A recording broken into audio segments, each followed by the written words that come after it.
Well, thank you. It's a pleasure to be here. My name is Juliet Schor, and I am an economist and sociologist. I teach at Boston College. I'm also a co-founder and current co-chair of the board of a group called the Center for a New American Dream, which is an environmental organization that does reach out very broadly with a message and work that is looking at lifestyles in a very comprehensive way.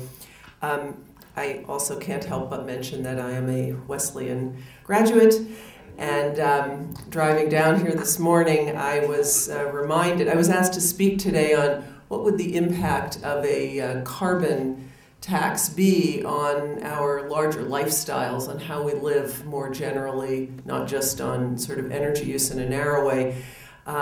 Remembering that I came to campus just about at the moment of the oil embargo in the early 1970s, and they canceled our winter term. So that's the first message that I want to begin with, which is that if we move to a system in which we are actually pricing energy in a rational way, it will have ripple effects throughout our economy on things that typically are not thought of as being integrally tied to energy prices. And the one I want to start with is working time and time use more generally.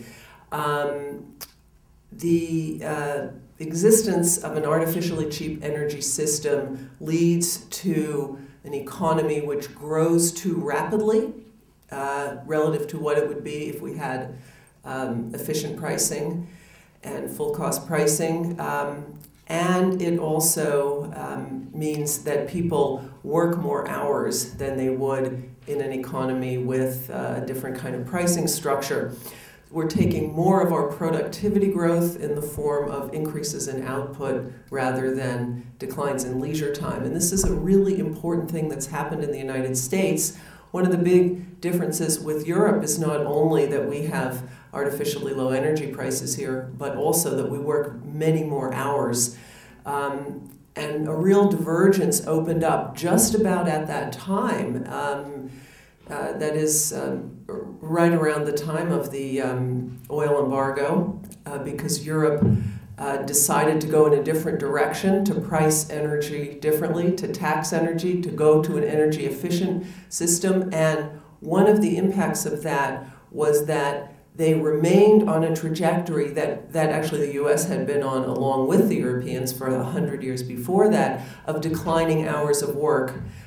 In contrast, in the US, our hours of work started to rise just about at that time. And so over those 35 years, roughly, since the 1973 recession, the average American worker we've opened up a gap where we're working anywhere from 150 for the highest working hour European countries to about 400 more hours a year in the United States than German workers, for example.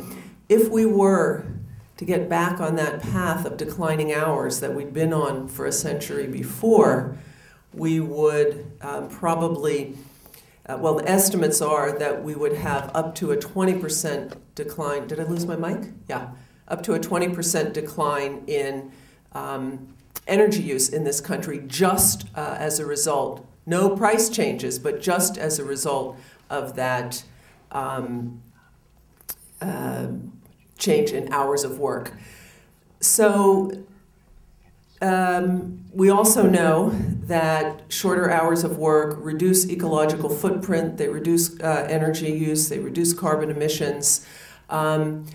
So there's a sort of wide range of things that happen, both because we don't have as much increase in overall economic activity, but the other thing that happens is when energy prices change, people shift what they consume, and we call this in economics composition effects. But they're kind of obvious, and I'm sure you can figure out what a lot of them are, and already have, just as I've said that. The most obvious one is probably transport.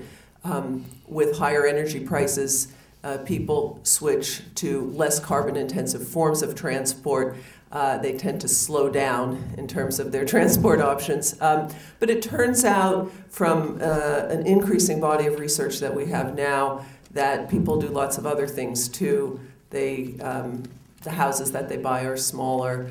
The amount of food and hotel services and so forth that they purchase outside of the home is smaller too. So a different kind of energy pricing system would probably lead us to have a lifestyle which is less stressed, less fast-paced, in which people have more time for family and community, in which they have more leisure time, and so forth. And all of those things turn out to be very highly correlated with ecological impact, both on energy side and other things. So a switch in the way we use energy turns out to have broad impacts on how we live our lives. And I think the really important thing here is that these kinds of changes are desirable in themselves. We have, particularly before the downturn, a majority of the population saying they were working too many hours and would like to make some trade-offs of money for time. We have inadequate time for families and communities, decline of social capital.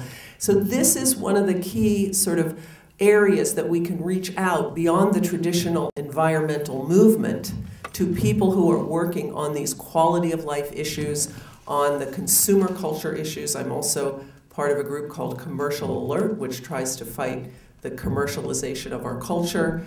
With the New American Dream, we work broadly on quality of life and lifestyle issues. So we relate to religious groups who are interested in the crowding out of spirituality in a consumer culture. We work with mothers groups who are interested in how this fast-paced, overly commercialized, carbon-intensive culture is affecting their children's lives and so forth. So we can see that something like energy prices actually have ramifications for almost everything that we do on the side of lifestyle, consumer choices, and so forth. We work with media groups around excessive commercialization and the like. And I think these are the natural allies of those of us who are centrally and sort of most centrally concerned with climate and carbon. And the experience of the Center for a New American Dream, which started in 1995, was that we were able to pull in many kinds of people who had this quality of life orientation and bring them into a very broad-based, wide-ranging, and kind of comprehensive critique of American lifestyles. Thank you.